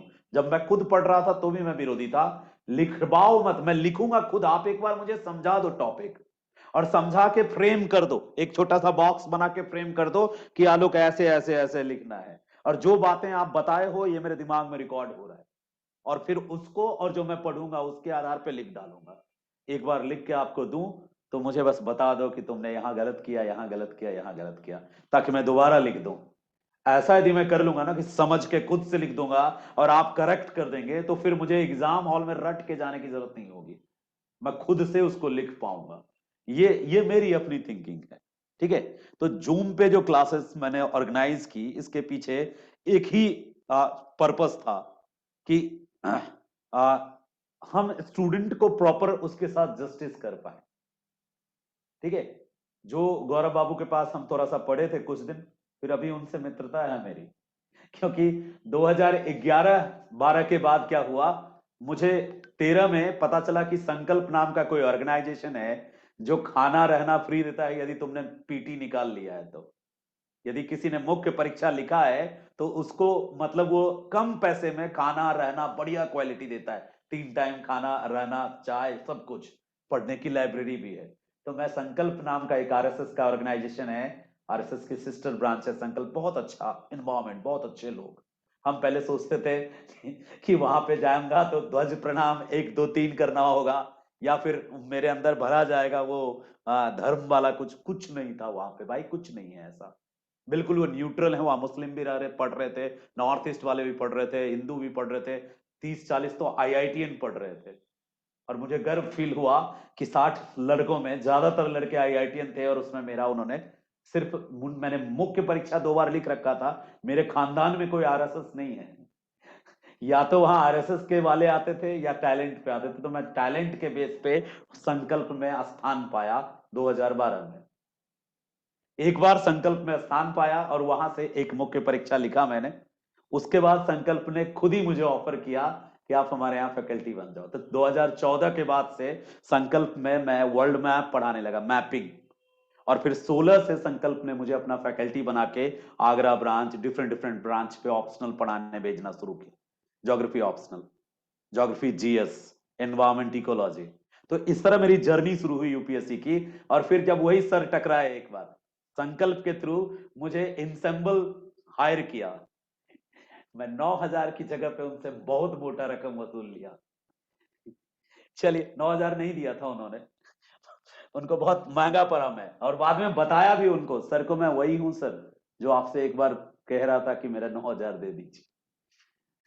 उन्होंने मुझे पटना जो उनका सेंटर था 2 महीना वहां रखा पढ़ाने के लिए। पटना में उनका क्लास चलता है एक जगह पे इंसेंबल का, उसमें ज्योग्राफी मैं पढ़ाया था, जीएस को। और विमेंस कॉलेज पटना में जो बच्चियां हैं उनको वो गवर्नर के थ्रू वहां पे वो क्लास चलाते थे। तो दोनों क्लास मैंने कंप्लीट की थी और बहुत मोटा लाखों में वो पेमेंट था उनका। तो 9,000 का सूद भी तो होता है 10 साल का, लाखों में। तो वो जो कलेक्शन था, मुझे गर्व फील हुआ कि कोई भी सब्जेक्ट यदि बहुत बेहतरीन तरीके से पढ़ा जाए ना, तो वो सब्जेक्ट आपको फिर आगे चल के पे करता है। जैसे ज्योग्राफी मुझे पे कर रहा है आजकल। ध्यान से समझिएगा, हैरी हेस ज्यादा भारी नहीं है, ना ही ज्योग्राफी भारी है। यदि आपका दिमाग पूरी तरीके से तैयार हो जाए मेंटली, तो ये चीजें आपको याद होती चली जाएगी। 4-5 बातें अभी हमने की, चलो फालतू बातें की, अब हम आपको रिवाइज करा देते हैं 2 मिनट में, 2 मिनट में रिवाइज करा देते हैं। सागर मित्तल प्रश्न की संकल्पना किसने दी? हैरी हेस ने। कहां के थे? प्रिंसटन यूनिवर्सिटी के। कहां? यूएस से। कब दी? 1960 में। कुछ भूगोलवेत्ता उसको प्लेट टेक्टोनिक सिद्धांत का वास्तविक प्रतिपादक क्यों मानते हैं? क्योंकि 1960 के बाद प्लेट टेक्टोनिक थ्योरी में जब गतियों के, प्लेटों के गति के कारण को उन्होंने डिफाइन किया, देन उनको ओरिजिनल वास्तविक प्रतिपादक माना जाने लगा प्लेट टेक्टोनिक थ्योरी का। क्यों? 2 कारण से। एक तो वो खुद एक विशेषज्ञ थे, किसके? जियोलॉजी के। और वो जियोफिजिक्स के भी साइंटिस्ट थे। तो उनका ये स्पेशलाइजेशन इसी में था, इसलिए उनको ज्यादा दिया जाता है प्रायोरिटी। वेगनर से ज्यादा हैरी हेस को वैल्यू दिया जाता है टेक्टोनिक थ्योरी को लेके। क्यों? क्योंकि हैरी हेस की थ्योरी ज्यादा हाईली साइंटिफिक थ्योरी है हैरी हेस की, और वेगनर की जो थ्योरी है वो प्रूफ बेस्ड है। लेकिन दोनों एक दूसरे की पूरक है। यदि वेगनर की थ्योरी नहीं आई होती तो हैरी हेस को ये इस थ्योरी में इंटरेस्ट नहीं आया होता। कहते हैं ना कि वेगनर ने ध्यान खींचा दुनिया का, हैरी हेस जैसे विद्वानों का। वेगनर 1912 1912, फिर 1915 में, 12 में जर्मन में दिया था, 15 में इंग्लिश में ट्रांसलेट किया, और 20 में दुनिया में पॉपुलर हुआ। 1920 में वेगनर की ये थ्योरी पॉपुलर हुई, और बड़ी पॉपुलर हुई। क्यों? क्योंकि अलग तरह की थ्योरी थी, विज्ञान आधारित थ्योरी नहीं थी, प्रमाण आधारित थ्योरी थी। वेगनर ने कोई टेक्निकल थ्योरी, प्रिंसिपल साइंटिफिक सिद्धांत की चर्चा नहीं की। वो बॉटनी का स्टूडेंट था, बॉटनी का स्टूडेंट, स्कॉलर, बॉटनी का प्रोफेसर थे, क्लाइमेट के प्रोफेसर थे, क्लाइमेट के। और बॉटनी और क्लाइमेटोलॉजी वाले ने जियोलॉजी की बात कर दी, तो वो जाहिर सी बात है टेक्निकल बातें कम थी और सिर्फ प्रमाण आधारित बातें ज्यादा थी। और लोगों ने उसको बहुत पसंद किया क्योंकि बहुत सिंपल साधारण शब्दों में उसने बड़े अच्छे तार्किक ढंग से अपनी बात को रखी। और वेगनर के उसी सिद्धांत ने प्रेरित किया हैरी हेस जैसे साइंटिस्ट को, जियो साइंटिस्ट, जियो फिजिक्स के साइंटिस्ट थे वो, प्रोफेसर थे वो, और जियोलॉजी के भी प्रोफेसर थे वो। इन्होंने उस पे काम किया। किस पे? जो प्लेट टेक्टोनिक की अधूरी थ्योरी थी, और प्लेट टेक्टोनिक और वेगनर की जो थ्योरी जो एक दूसरे से रिलेट हो रही थी, उसके पीछे का जो साइंटिफिक रीजन था उसको ओपन कर दिया हैरी हेस ने। आप यूं कहें कि पूर्णाहुति की हैरी हेस ने। आईएएस में क्वेश्चन आया था, यूपीएससी में मुख्य परीक्षा में एक क्वेश्चन आया था, क्या आप मानते हैं कि प्लेट टेक्टोनिक थ्योरी वेगनर और हैरी हेस की थ्योरी का ही परिणाम था या विकसित रूप था? तो आप देखो, इस तरीके से तीनों को कनेक्ट करके समझ लोगे ना, तो आप उस क्वेश्चन जैसा मांगेगा वैसा लिख पाओगे। ठीक है? तो शुरुआत में प्लेट का कॉन्सेप्ट आया विल्सन के द्वारा। प्लेटों के टाइप्स और प्लेटों की गति करते हैं प्लेट, और इनके किनारे होते हैं, यह आया मॉर्गन के द्वारा। प्लेट गति क्यों करते हैं, यह आया हैरी हेस के द्वारा। और प्लेट गति करते हैं तभी तो महाद्वीप महाद्वीप यदि गति कर रहे हैं तो यह तभी संभव है जब प्लेट गति कर रहे हैं। एक ने प्रमाण जुटाया, एक ने संकल्पना दी, और दूसरे ने साबित किया। तो हैरी हेस ने वैज्ञानिक तरीके से साबित किया। साबित करने के लिए हैरी हेस ने संवहन धारा के सिद्धांत का सहारा लिया। क्या है संवहन धारा का सिद्धांत? संवहन को अंग्रेजी में कहते हैं कन्वेक्शन, और संवहन धारा के लिए टर्म आ जाता है कन्वेक्शनल करंट। क्या होता है कन्वेक्शनल करंट, पहले ये समझ लें फिर हैरी हेस से हेलो करेंगे। कोई भी पदार्थ को जब आप गर्म करते हो, पदार्थ को जब आप क्या करते हो, गर्म करते हो, यानी पदार्थ में आपने हीट एनर्जी को क्या किया, जब आपने पदार्थ में हीट एनर्जी को एंटर कराया तो क्या होगा, पदार्थ का फेज चेंज होगा, फेज चेंज होगा। क्या फेज चेंज का मतलब, यदि पदार्थ सॉलिड है तो लिक्विड में बदलेगा, लिक्विड है तो गैस में बदलेगा, यही तो होगा। हीट, आप हीट एनर्जी को किसी पदार्थ में एंटर कराओगे तो उस पदार्थ का फेज क्या होगा, बदल जाएगा।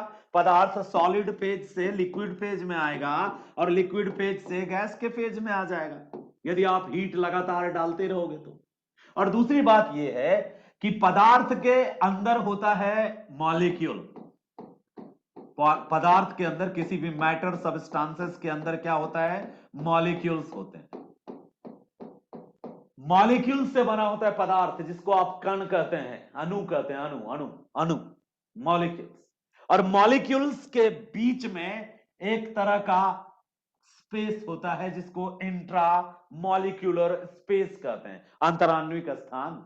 और मॉलिक्यूल के बीच में एक अट्रैक्शन होता है, एक आकर्षण होता है जिसको कहते हैं इंट्रा मॉलिक्यूलर अट्रैक्शन। ठीक है, तो एक तो सबसे बड़ी बात हो गई कि कणों के बीच में जो स्पेस है, ठीक है, एक तो इंट्रामोलिकुलर फोर्स हो गया, अंतराण्विक बल कहते हैं, दो अणुओं के बीच में जो फोर्स लगता है उसको क्या कहते हैं, इंट्रामोलिकुलर फोर्स। और दूसरी बात क्या हो गई, इंट्रामोलिकुलर स्पेस। ये दोनों ही चीजें क्या होती हैं, इंट्रामोलिकुलर स्पेस बढ़ता है, यानी दो अणुओं के बीच डिस्टेंस बढ़ता है जब हम उसमें क्या एंटर कराते हैं, हीट। और दो अणुओं के बीच का आकर्षण बल भी कम होता है, यानी इंट्रामोलिकुलर स्पेस बढ़ता है और इंट्रामोलिकुलर फोर्स कम होता है, तभी तो वो एक दूसरे से दूर जाते हैं। अब इतना टेक्निकल नहीं समझ के सिंपल सी बात समझो, एकदम साधारण सी बात। क्या, जैसे मान लो हवा एक पदार्थ है, हवा को तुमने किया गर्म, देखो एकदम एकदम बच्चों की तरह समझा रहा हूं, जिस बिल्कुल बेगिनर की तरह। हवा एक पदार्थ है, गैसीय पदार्थ है, किस फेज में है, गैसीय पदार्थ है। तुमने इसको किया गर्म तो इसके बीच के मॉलिक्यूल के बीच का डिस्टेंस क्या होगा, बढ़ेगा, यानी मॉलिक्यूल फैलेगा, और मॉलिक्यूल जब फैलेगा तो ये हल्का होगा। गर्म होने पर कोई भी पदार्थ हल्का होता है, गर्म होने पर कोई भी पदार्थ हल्का होता है, चाहे वो गैसीय हो या कोई भी पदार्थ हो, हल्का होता है। ठंडा होने पर कोई भी पदार्थ भारी होता है, एज कंपेयर। तो जब ये हल्का होगा गर्म होने पर, तो हल्का चीज ऊपर उठेगा, यदि हवा ये हल्का होगी, गर्म है तो ऊपर उठेगी। जब कोई कोई भी पदार्थ गर्म होता है, जैसे पानी है, लो तुम हवा मत लो, पानी लो, तुम पानी को गर्म करो एक कुकर में तुम पानी को गर्म करो, कुकर का ढक्कन लगा दो और उस पे सीटी भी लगा दो, ठीक है, कुकर का ढक्कन लगा दो, सीटी लगा दो और तुम इसको गर्म करो, ठीक है, गर्म करो। क्या होगा जब तुम गर्म करोगे, तो ये जो पानी जब गर्म होगा तो गर्म पानी लिक्विड से गैस में कन्वर्ट होगा, और गैस जाके सीटी पे धक्का मारेगा और सीटी तुम्हारा क्या होगा, ऊपर उठ जाएगा। कोई भी पदार्थ जब गर्म होता है तो गर्म होने पर वह पदार्थ ऊपर उठता है, ऊपर उठता है।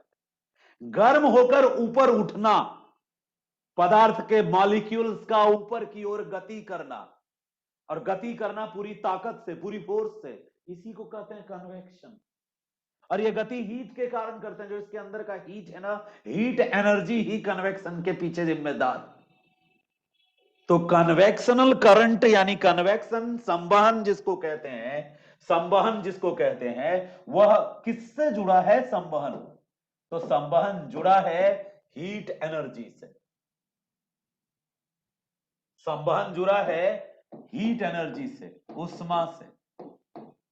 उष्मा के कारण कोई पदार्थ ऊपर की ओर जब गति करता है, और पूरी ताकत के कारण गति करता है, पूरी ताकत से गति करता है ऊपर की ओर, तो इस ऊपर की ओर गति से जो धारा पैदा होती है ऊर्जा की, उसी को कहते हैं कन्वेक्शनल करंट। अब आप चलते हैं पृथ्वी के अंदर। पृथ्वी के अंदर, सबसे अंदर पृथ्वी में एक एरिया है जिसको कहते हैं इनर कोर। उसके बाद जो पृथ्वी का पार्ट है उसको कहते हैं आउटर कोर। दूसरे वाले पार्ट को क्या कहते हैं? आउटर कोर कहते हैं। ठीक है, आउटर कोर, आउटर कोर। अब इस आउटर कोर के बाद वाला जो एरिया है, ये वाला एरिया, इसको कहते हैं लोअर मेंटल। इसको क्या कहते हैं? Lower mental. और लोअर मेंटल के बाद वाला जो एरिया है इसको कहते हैं अपर मेंटल। क्या कहते हैं इसको? Upper mantle. ठीक है, इसको कहते हैं अपर मेंटल। अब इस अपर मेंटल के ऊपर वाला जो पार्ट है, ये वाला पार्ट,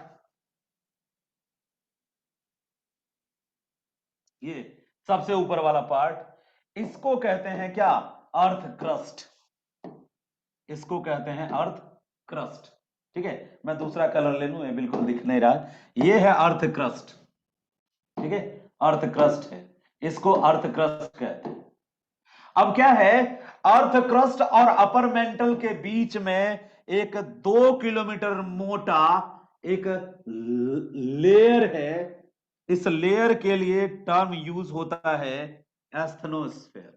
इस लेयर के लिए टर्म यूज होता है एस्थनोस्फेयर। एस्थनोस्फेयर बिल्कुल गर्म लावा मैग्मा वाला पार्ट है। एस्थनोस्फेयर जो है ये मैग्मा वाला पार्ट है। इसी एस्थनोस्फेयर से, इसी एस्थनोस्फेयर से मैग्मा ऊपर की ओर गति करती है। इस एस्थनोस्फेयर से मैग्मा ऊपर आती है और ज्वालामुखी फटता है। अब इस एस्थनोस्फेयर में क्या होता है वो समझो, ध्यान से समझो क्या होता है एस्थनोस्फेयर में। एस्थनोस्फेयर में क्या होता है, मान लो ये वाला वो लेयर है एस्थनोस्फेयर का। ये लेयर जो हमने बनाया ये एस्थनोस्फेयर का लेयर है। तो इस एस्थनोस्फेयर में ये है क्या लेयर, जो 1 से 2 किलोमीटर मोटा, किलोमीटर मोटा भाई, किलोमीटर मोटा एक परत है। इस परत में क्या होता है, चट्टाने जो हैं इस परत की, वो पिघली अवस्था में होती है, मेल्टेड फॉर्म में होती है। ये रॉक, चट्टाने मेल्टेड फॉर्म में होती है। अब तुम सोचो, चट्टान का मतलब उसमें लोहा है, चट्टान का मतलब उसमें निकेल है, चट्टान का मतलब उसमें सिलिकॉन है। 200 से ज्यादा खनिजें आपस में कॉकटेल बनाती हैं, मिक्सचर बनाती हैं, तब चट्टान बनता है।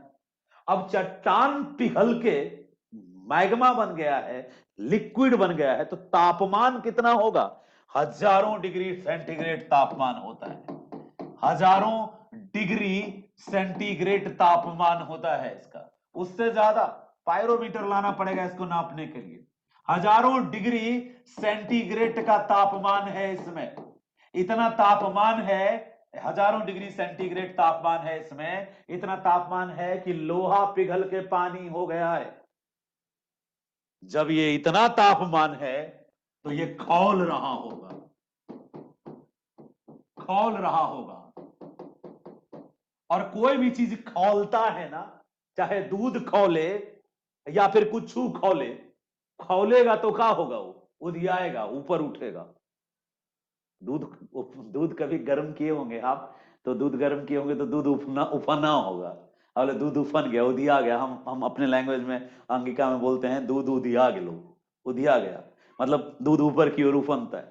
कभी कभी तो चाय बनाने के चक्कर में पूरा दूध चौपट हो जाते थे, गप मारने लगे तो रेडी रहना होता है पानी लेके, ठंडा पानी उसमें जल्दी से मैनेज हो जाए। तो ये जो उफनता है ना दूध, वही तो कन्वेक्शन है। जब आपके कटोरी में 100 डिग्री टेम्परेचर के तापमान पे, 100 से ज्यादा तो आप दे भी नहीं पाते हैं, 100-150 टेम्परेचर के तापमान पे आपका दूध उफन जाता है। हजारों डिग्री पे ये भी क्या हो रहा होगा? उफन रहा होगा ये। और जब कोई चीज खौलता है ना, तो उससे ऊपर गैस निकलता है। दूध गर्म करना देखना, भाप निकलेगा ऊपर, गैस निकलता है। कभी बहुत ज्यादा खौलेगा ना तो खदकेगा, खदकते हुए देखो। पानी गर्म किए हो साहब, पानी गर्म करो केटली में, कुछ देर बाद खदक खदक के ऊपर टकरा के तुम्हारे पैर पे गिरेगा, तो वो जो ढक्कनवा है उसमें धक्का मारेगा। कुकर में खौला हुआ तो सीटी उठा के सीटी बजा देगा। यही है कन्वेक्शन करंट। जब कुकर के अंदर कुछ देर पानी गर्म करते हो तो पानी जब ऊपर धक्का मार के सीटी उठा देता है, तो सीटी को समझो प्लेट, और वो जो खौल के ऊपर है ना वो मैग्मा है। मैग्मा के खौलने से जो जो लावा गैस हीट एनर्जी ऊपर की तरफ धक्का मारता है, जैसे कभी कभी गैस बन जाए ना पेट में तो ढकार मारते हो तुम ढकार मारते हो, वैसे ही धरती माता का जो ये चैम्बर है ना एस्थेनोस्फेयर, एस्थेनोस्फेयर के अंदर जो लावा बनता है, गैस बनता है, हीट बनता है, टेम्परेचर बनता है, वो धक्का मारता है ऊपर, किसमें? प्लेट में। और प्लेट में जब धक्का मारता है तो दो बातें होती हैं भाई साहब। क्या? ये रहा प्लेट, ये प्लेट है सोचो, और ये इधर से उठा मैग्मा, और मैग्मा उठ के इसमें धक्का मारा गैस के साथ, तो धक्का मारा तो टकराने के बाद यहां रास्ता दो तरफ है निकलने का। गैस जब ऊपर उठता है तो जिससे टकराता है उसमें तो दर्द होवे करता है, और यदि रास्ता मिल गया तो इनने से निकलता है और इनने से निकलता है, और पता नहीं किन्ने किन्ने से निकलता है। रास्ता मिलेगा तो वो निकलेगा। तो ये जो टकराता है ऊपर जाके इधर रास्ता मिलता है तो इधर निकल जाता है, और इधर रास्ता मिलता है तो इधर निकल जाता है, और किधर रास्ता मिलेगा ये डिपेंड करता है उस समय गैस के उस समय की स्थिति पर। यदि ज्यादा क्वांटिटी में गैस इधर निकल गया या प्लेट का ज्यादातर हिस्सा इस पे टिका रहा तो ये गैस कुछ दूर के लिए इसको इधर ठेल देगी, प्लेट को क्या करेगी? उधर ठेल देगी। आप कहोगे सर इतना ताकत होता है? हाँ भाई, मैग्मा है और पृथ्वी में एकदम चारों तरफ लेयर की तरह है, और उसमें ये तरंगे उठती रहती है बड़े लेवल पे, बड़े लेवल पे उठती रहती है। इतने बड़े लेवल पे उठती है जब जब तुम सोचो छोटे से कुकर के अंदर का पानी का छोटा सा भाप 250 ग्राम के वजन के सीटी को फेंक देता है, कभी कभी तो कुकर फाड़ देता है। मेरे यहाँ जब हम नेहरू विहार में रह रहे थे तो एक लड़का के साथ बड़ा ऐसा ही दुर्घटना घटा था, उसका सीटी जाम हो गया था, तो कुकर फाड़ के कुकर ऊपर टकरा गया था, और खिचड़ी उचड़ी छत से टपक रहा था, उसका जो खिचड़ी बनाया था छत से टपक रहा था। हाँ, वो लड़का उसमें बिजी था, हम ज्योग्राफी समझ रहे थे। अच्छा, plate tectonics and volcanic eruption, ठीक है। अब समझ में आया कि ज्वालामुखी फूटता है तो इतना गैस, लावा, इतना आवाज, ब्लास्ट क्यों होता है। जब इतनी को कुकर फट रहा है, इतनी को कुकर फटा तो इतने आवाज किया जैसे लगा बम फूट गया है, तो जब ज्वालामुखी फटता होगा तो कैसे भयंकर आवाज होता होगा दिड़िम दड़ा। और इससे इतना खिचड़ी फैला है तो ज्वालामुखी फटता होगा तो कितना लावा वावा इधर उधर गिरता होगा। जस्ट बिल्कुल सिंपल है, समझने के लिए विदेश जाने की जरूरत नहीं है, घर में ही पूरी ज्योग्राफी है, पूरी ज्योग्राफी किचन में है, घर में है, और सारी थ्योरी वहीं समझ में आ जाएगी। तो हैरी हेस की ये कन्वेक्शनल करंट की जो थ्योरी है वो इसी एस्थेनोस्फेयर के अंदर क्रिएट होने वाले कन्वेक्शन पे है। Harry हेस was a great scientist, he was a geophysics. Physics वाले जो होते हैं बड़े खतरनाक मास्टर होते हैं। फिजिक्स वाला बहुत ज्यादा खतरनाक तरीके से प्रैक्टिकल पे डिपेंड करता है। तो हैरी हेस ने जो ये थ्योरी बनाई ना साहब, कन्वेक्शनल की जो कॉन्सेप्ट दिया, इससे पूरी दुनिया सहमत हुई। सही कह रहे हो, सही कह रहे हो आप। अब समझ में आया प्लेटें गति क्यों करती हैं। अब समझ में आया कि प्लेटों को गति करवाता कौन है।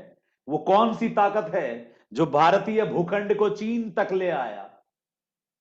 Convectional current.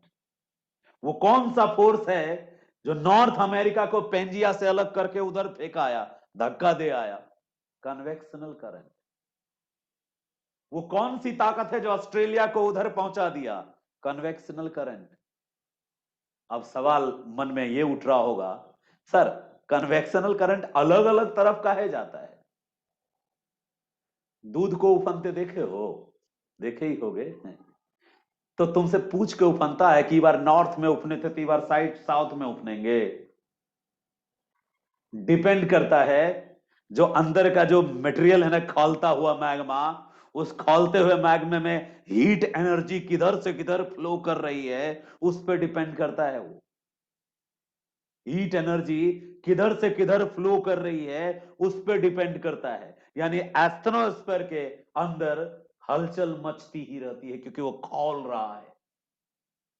अब क्यों खौल रहा है, यहां हैरी हेस चुप हो गए कि एस्ट्रोस्फीयर क्यों खौल रहा है, बाकी लोअर मेंटल क्यों नहीं खौल रहा है, अपर मेंटल क्यों नहीं खौल रहा है। यह आलोचना है किसकी, इसकी क्रिटिसिज्म है कि क्या पृथ्वी के चारों तरफ ये एस्ट्रोस्फीयर है तो इसकी उत्पत्ति का क्या कारण है। यहां पे हैरी हेस चुप हो गए। अभी तक रहस्य ही है लोगों के बीच कि जो एस्ट्रोस्फेयर है वो मैग्मा के फॉर्म में है, जबकि उसके नीचे जो, और जब टेम्परेचर गहराई बढ़ने पे बढ़ना चाहिए, गहराई बढ़ने पे टेम्परेचर बढ़ता है। 165 मीटर की गहराई पर 1 डिग्री टेम्परेचर, 32 मीटर की गहराई पर, ऊपर 165 मीटर है, नीचे 32 मीटर की गहराई पर 1 डिग्री टेम्परेचर बढ़ जाता है। तो मैग्मा तो नीचे, जब एस्ट्रोस्फेयर में इतना टेम्परेचर है, चट्टान पिघल के मैग्मा बन जाता है, तो उसके और नीचे ठोस कैसे है फिर, वो उसको भी मैग्मा में होना चाहिए, और उसके नीचे भी मैग्मा ही होना चाहिए, पूरा कोर तक मैग्मा होना चाहिए। तो फिर नीचे ठोस कहाँ है फिर। ये कहने को कहा जाता है कि आउटर कोर लिक्विड फॉर्म में है, इनर कोर सॉलिड फॉर्म में है, लोअर मेंटल सॉलिड फॉर्म में है, अपर मेंटल भी सॉलिड फॉर्म में है। मेंटल के बीच में बस 1-2 किलोमीटर का लेयर है पतला सा, और वो लेयर, बाद के जोग्राफर्स का कहना है, वो लेयर सब जगह एक समान नहीं है, कहीं उस लेयर की थिकनेस ज्यादा है, कहीं उस लेयर की थिकनेस कम। वो मैग्मा वाला एस्ट्रोस्फीयर बना कैसे है, ये एक रहस्य है। अभी तक पृथ्वी के इंटरनल पार्ट के बारे में उतनी साइंटिफिक इंफॉर्मेशन अभी भी उतनी अवेलेबल नहीं हो पाई है। ये रिसर्च का विषय है, शोध का विषय है कि आखिर एस्ट्रोस्फीयर क्यों फॉर्म हुआ है, और वो क्यों ठंडा होकर जम नहीं जा रहा है, और चट्टान के रूप में क्यों नहीं है। इसके पीछे अलग अलग लोगों का अलग अलग लॉजिक है कि जो भी वाटर पार्टिकल्स हैं, या ओशियन वाटर है, या सागर का जल है, वो तो लिथोस्फेयर के ऊपर है, तो वो पानी एस्ट्रोस्फेयर तक नहीं पहुंच सकता। भूमिगत जल एस्ट्रोस्फेयर तक नहीं पहुंच सकता। क्यों? क्योंकि लिथोस्फेयर काफी मोटी परत है, उसके बाद एस्ट्रोस्फेयर है। तो लिथोस्फेयर इतनी मोटी परत है, उसके ऊपर फिर 5-7 किलोमीटर मोटी परत है, तब समुद्र है। तो समुद्र उस अपने बॉटम वाले 5-7 किलोमीटर मोटी परत, जिसको ओशियनिक क्रस्ट कहते हैं, उसी को, उसके नीचे नहीं जा सकती। तो लिथोस्फेयर में कहां जाएगी? जब लिथोस्फेयर में नहीं आ सकती तो एस्ट्रोस्फेयर में कहां से आएगी? तो एस्ट्रोस्फेयर का लोकेशन जो है वो लिथोस्फेयर के नीचे है, तो वहां तक ऊपर का ये पानी, भूमिगत जल तो नहीं जा सकता। वो ऊपर क्यों आता है? दरारों से, कमजोर चट्टानों से, क्योंकि पृथ्वी का जो लिथोस्फेयर है या क्रस्ट है, सब जगह एक जैसे पदार्थों से नहीं बना है, कहीं हैवी पदार्थों से बना है, कहीं कमजोर पदार्थों से बना है। तो जहां कहीं कमजोर पदार्थों से बना है, वहीं से वो तोड़ देती है, वो फाड़ के निकल आती है मैग्मा अंदर से, और ऊपर आके निकलते निकलते कभी जम जाती है, और कभी बहुत ताकत से हुई तो बाहर आके जम जाती है। एक बार जम जाती है तो रास्ता बंद हो जाता है, इसीलिए ज्यादातर वॉल्केनो मृत होता है। लेकिन कभी कभी क्या होता है, वो जिस रास्ते से निकली उसके आसपास और यदि कमजोर चट्टाने हैं, तो फिर से फाड़ के वहां निकलते ही रहती है। यानी जमने का यदि चांस नहीं मिला और लगातार अंदर से मैग्मा बाहर आती रही, तो वो एक्टिव वॉल्केनो हो जाता है। तो हैरी हेस की जो थ्योरी है ना, हैरी हेस ने जो बताया कि प्लेटें गति कैसे करती है, हैरी हेस ने जो बताया प्लेटें गति कैसे करती है, वो एक मिनट, वो जो है वो डिपेंड करता है किस पे? कॉन्वेक्शनल करंट पे। ठीक है, कॉन्वेक्शनल करंट पे गति डिपेंड करती है। और कॉन्वेक्शनल करंट जो है, कॉन्वेक्शनल करंट जो है वो ये हैरी हेस है। ठीक है, पूरा नाम है हैरी हैमोंड हेस, अमेरिकन जियोलॉजिस्ट थे, और पहले नेवी में ऑफिसर थे, यूनाइटेड स्टेट के नेवी में ये ऑफिसर थे। इसको फाउंडिंग फादर कहते हैं, founding father of the plate tectonics. इनको, हैरी हेस को, ठीक है, founding father of the plate tectonics के नाम से जाना जाता है। तो ये याद रखिएगा, हैरी हेस जो हैं, इनको founding founding father of the unifying theory of plate tectonics के नाम से जाना जाता है। यूनाइटेड स्टेट में पहले नेवी ऑफिसर थे हैरी हैमंड हेस।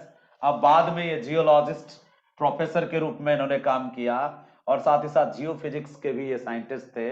और इन्होंने खुद से समझाया था, ये इनका खुद का ही इमेज है, ठीक है। इन्होंने खुद से समझाया था, खुद जो इन्होंने पढ़ाया था वो इमेज भी गूगल पे अवेलेबल है।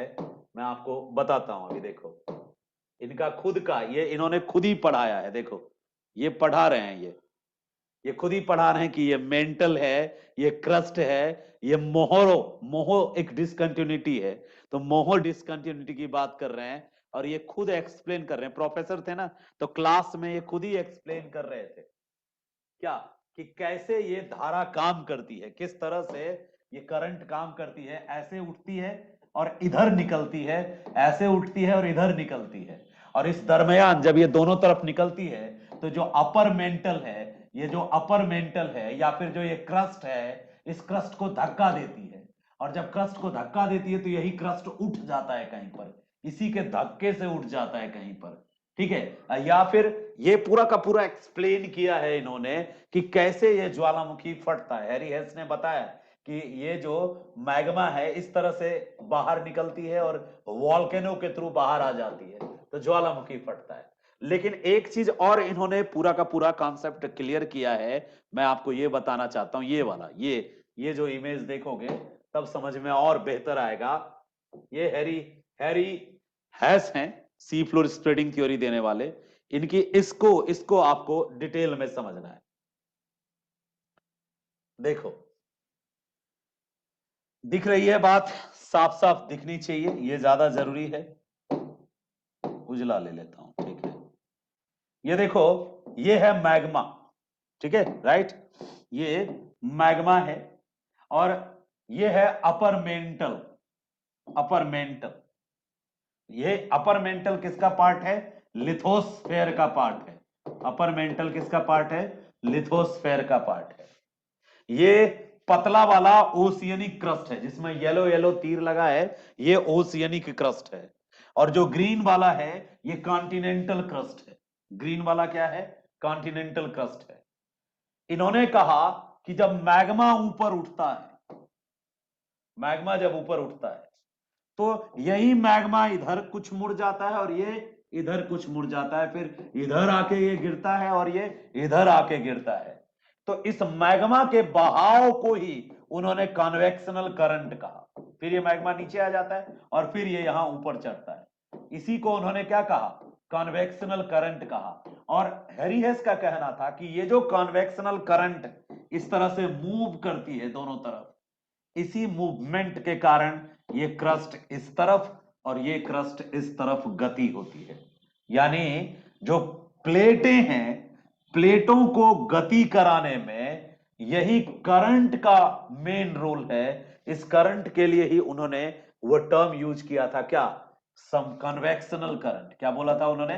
Convectional current in the asthenosphere is responsible, convectional current in the asthenosphere. याद रखना कि एथनोस्फेयर में जो कन्वेक्शनल करंट है, एस्थनोस्फेयर में जो कन्वेक्शनल करंट है, वो करंट ही जिम्मेदार है किसके लिए? गति करने के लिए। चलो इसमें वर्क नहीं कर रहा है, इसको कट कर देता हूं। तो उम्मीद करता हूं कि कन्वेक्शनल करंट तुमको समझ में आया होगा। जानबूझ के मैंने ये ओपन किया, इन चीजों से नॉलेज थोड़ा होता है, इंक्रीज करता है बच्चों का। तो इसलिए मैंने दोनों टेक्निकल चीजें यदि है हमारे पास तो उनको यूज करना ही चाहिए, ठीक है। तो हमने जानबूझ के ये यूज किया, ये यहाँ पे उसी चीज को फिर से दिखाया है, ठीक है। ये एस्थनोस्फेयर है और इस एस्थनोस्फेयर में ये दिखलाया है यहाँ पे तुमको कि कैसे काम करता है। ये इधर से लाइन ऐसे गया, ऐसे गया, ऐसे गया, फिर नीचे आया, फिर ऐसे आया। इसी तरह से ये ऐसे गया, ऐसे गया, इधर आया, फिर नीचे आया, फिर ऊपर गया। तो और कुछ क्वांटिटी ऊपर चला गया, कुछ मैग्मा ऊपर निकल गया, बाकी मैग्मा इधर गति किया, इसके कारण ये मूवमेंट होता है, ठीक है। इसके कारण ये इधर गति करता है। तो प्लेटों की गति जो होती है, जैसे इस प्लेट को गति कराते कराते इधर इसमें धकेल लिया, क्यों? आगे टकरा रहा था, इधर दूसरा प्लेट था, तो इस प्लेट को टक्कर इधर लगा, ये नीचे धस गया और इसको और धक्का दे दे के अंदर घुसा दिया किसने? एस्थनोस्फेयर में जो संवहन धारा है। अब हम ज्यादा इस पे नहीं आपको फोकस करेंगे। हम उम्मीद करते हैं कि आपको समझ में आ गया होगा। अब आपको ये बता के क्लास ऑफ कर देते हैं, क्योंकि अब दूसरी क्लास है, 7:28 हो गया, हिस्ट्री पढ़ाना है। आपको बस ये बता देते हैं कि हैरी हेस की थ्योरी कन्वेक्शनल करंट पे आधारित है, और हैरी हेस ने ये बताया कि प्लेटें गति क्यों करती हैं, और हैरी हेस ने ये बताया कि जो भी महासागर हैं, हर एक महासागर में इसी कन्वेक्शनल करंट के कारण प्लेटें जब आसपास दूर होती है एक दूसरे से, तो उसके कारण क्या पैदा होता है, गति होती है, और मध्य महासागरीय कटक बनते हैं। कटक इन्हीं मैग्मा के बाहर आकर जमने से बनते हैं। तो एक बार जो आपके पास उपलब्ध थ्योरी है, मतलब बुक है, उसे देख लेना। कल अंतिम क्लास है इसकी, हैरी हेस की, और कल हम आर्थर होम्स और कोवर भी शॉर्ट में समझा देंगे, यानी 3 चीज कल समझाएंगे। और वो जो क्वेश्चन प्रैक्टिस वाली बात की ना, मैं एक दिन, अभी संडे को एग्जाम होने देते हैं एसआई का, उसके ठीक बाद एक दिन एक स्पेशल क्लास रखेंगे किसी दिन, जिसमें हम आपके द्वारा भेजे गए आंसर्स पे चर्चा करेंगे। तो कल मिलते हैं आपसे। तत्काल हम आपके सारे पॉइंट्स को पढ़ लें।